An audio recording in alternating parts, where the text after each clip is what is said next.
This is a video about my friend Nat Dust, who passed away this year in April of 2011.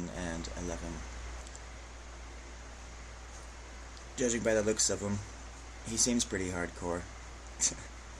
But in reality, the first time I met him was in late spring of 2004, and it was his first day at a Muse restaurant in Ashland, Oregon. And I walk into the kitchen and I see this big burly dude like in the pantry, and like Eric's talking to him, and Eric's like, "Oh, this is Sean." And I was like, "Damn, dude, this guy's scary." And the first thing, I was like, "Hey man, how's it going? My name is Sean." And the first thing that comes out of his mouth is, "Hi, how's it going? My name is Nat." And so immediately, like, the ice was broken, and at first I couldn't stand him because he used to put hot pans and shit like down below where he wasn't supposed to. So I'd reach down and grab him and burn my fucking hand and be like, "Hey Nat, dude, like hot pans go in the sink, bro." And he's like, "Oh yeah, I know." And I'm like, "Well, if you know, fuck, stop doing it."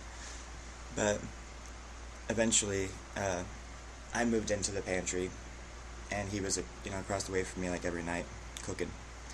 And one night it was just me and him closing down the kitchen, and he knew that I hadn't been drinking. I'd been like, sober for like 2.5 months or something like that. And I think it was actually since January 13th of 2004 that had been sober. Wasn't even like smoking cigarettes or anything. And one night he and I are closing down the kitchen, and we even went to an AA meeting together, for crying out loud. And so anyways, this one night he's like, we're closing down, he's like, because he wasn't drinking either at that point, like for like a week or something back then. And that's when he went to the AA meeting with me and everything. But he's like, "Man, I really want a beer.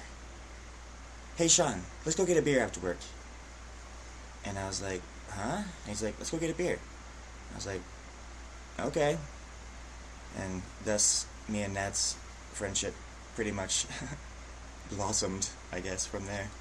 Because I got pretty trashed that night, and walked with him back to his place, which was down past the railroad tracks then. And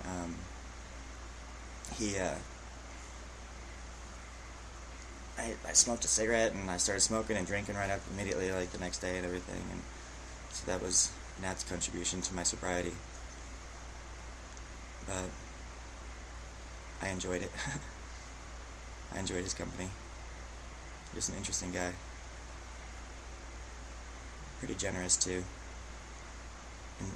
In that he was the only person that I really knew at that point that had like get-togethers at his house, and he would just make these huge feasts, and it was always just like the best food, and he was such an amazing chef. And watching the guy work was amazing too, because he is so large. It's like the speed that comes out of that man was, I don't know, it was threatening. It was intimidating. This is where I scare him. Watch his head. I used to try and scare him as much as possible, and he would shoot me with BB guns and snap me with towels all the time, like wet towels, like from a foot away. This is he and Alex's moment.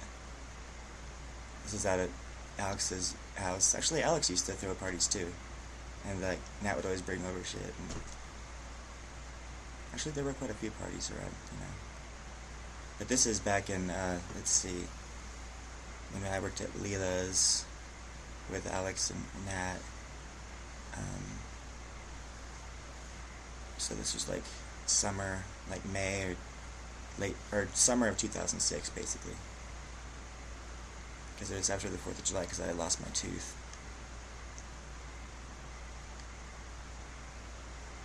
And like the guys that beat us up that night in 2006 were calling us among other things, like art fags. They were calling us art fags because I had paintings outside my house. And so they wanted to like wear shirts that to like, if it went to trial or something, he wanted to make shirts that said art fags on them. He was a pretty supportive individual.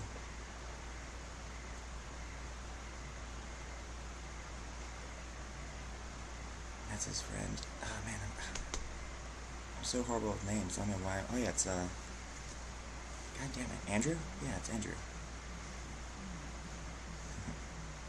But this video kind of is just like a day in the life, basically, because I would just set the camera up all over the kitchen and just get these shots, and I don't know why I ever did it, but I just wanted to. So it's more like, you know, watching some dude at the mini mart like pace around, or like that dude in the elevator pace around for like 24 hours or something. And that lady right there always used to like walk by us and say, "Lo siento, lo siento." And Nat spoke Spanish like pretty fluently, and one day I was like, because she kept saying it for weeks and weeks, and I didn't know what it meant, you know, and like finally I was like, "What does no siento mean?" He's like, "No siento." And I'm like, "Yeah." And he's like, "No, it's lo siento." And I'm like, "Lo siento, what does it mean?" He's like, "I'm sorry." And I'm like, "Why is she sorry? She's just like walking past me." But she was a sweetheart.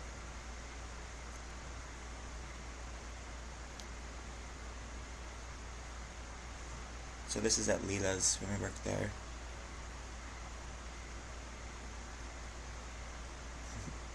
I'd always hide his stuff. But we used to drink a lot on the job too there.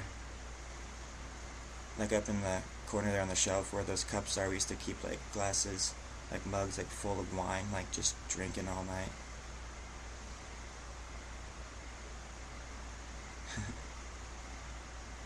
I can't believe I didn't get any like footage inside like the boat club, because we'd always sit down by the Pac-Man machine in the boat club and just play Pac-Man all night, and Nat would sit at some point, like Nat would just like turn a switch and be like completely fucking shit-faced, and he would like, a song would come on the radio, and of course it's like the most high-pitched vocals in the world, and like Nat would sing the high-pitched vocals, and until people were just like, "Dude, shut up, man, come on."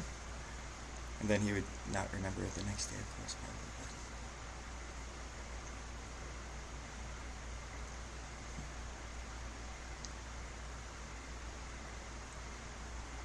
I remember the night that,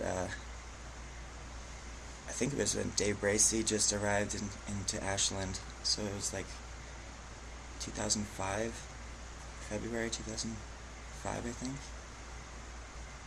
And we were all like downtown, and I was all pissy because this girl was flirting on a guy, and I was like jealous, and so I like walked down this alley and went around the front out in the street, just sitting there pouting, and Nat comes around the corner and he's like, "What's going on?"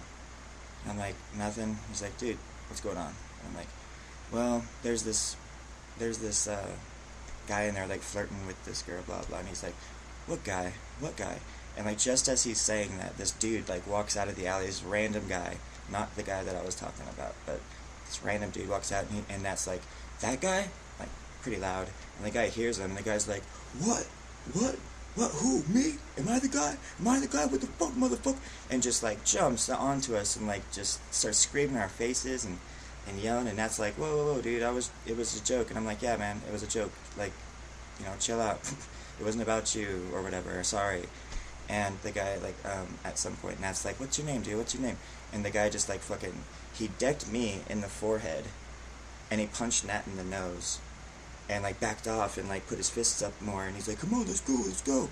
And I just, because Nat's nose just immediately started gushing blood like out of both sides, and I just lost it. I just started fucking screaming like at this dude, like in such a rage. And like right around then, like these girls, like party girls or whatever from the bar, like were coming around the corner and were like, "Oh my god, what's going on?" And took him away, took the guy away. But Nat was just like, the whole time his nose is like gushing blood, and he's like, "What's your name, man?" what's your name? What's your name? Like, just as nice as could be. Like earlier that night too, we were at the boat club, and I think it was like St. Patty's Day or something, because like it was packed in there, and like me and Nat and David were there just hanging out, and these two like rednecks are sitting next to us, and one of them like is just going off about like, you know, gays and, oh, you know, like fuck those fags and things like that, you know, and Nat kept hearing it, and I kept looking at Nat like, dude, it's okay, and Nat was already like pretty drunk, and there's this one guy, and he's like, yeah, do you guys agree? And Nat's like fuck no, like hell no, like what are you talking about? And the guy's like, about fags and how, you know, they should be put down, or, you know, some really stupid shit. And Nat's like, you know what I really want to do is grab your handlebar mustache and like, you know, do you in the face, you know, but he didn't use those words. And the guy's like, what? Like, huh? And Nat's like, I think you heard me. He's like, you're pretty cute, you're handsome. But we managed to get him out of there pretty quickly and defuse the situation. An hour later, his nose was broken. Well, this has been a video from my friend Nat Dust. Share this with your friends, maybe especially Nat's friends, and this is for his family mainly. I just wanted to give you some insight on my buddy.